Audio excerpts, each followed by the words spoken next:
பள்ளி குழந்தைகளுக்கு காலை மதிய உணவை தொடர்ந்து இரவு உணவும் பள்ளிகளில் இலவசமாக வழங்கப்படும் என அமைச்சர் துரைமுருகன் தெரிவித்துள்ளார். வீட்டு குழந்தைகளுக்கு காலையில ஸ்கூல்ல டிஃபன் போடுகிறார் புண்ணியவான் அவர் கட்சி என்று வந்திருக்கிறீர்கள். மத்திய சோறு போடுகிறார்கள் பணத்தோடு, அதுக்கு வந்திருக்கிறீர்கள். நான் ரெண்டும் சொல்லிட்டேன்.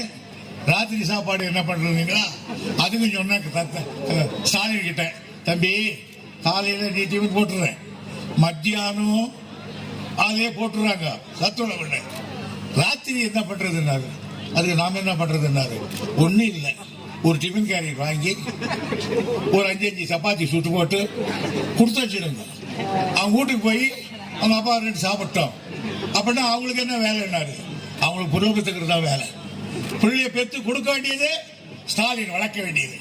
அப்படிப்பட்ட ஒரு காரியத்தை தளபதி அவர்கள் இன்றைக்கு மக்களுக்கு செய்திருக்கார்.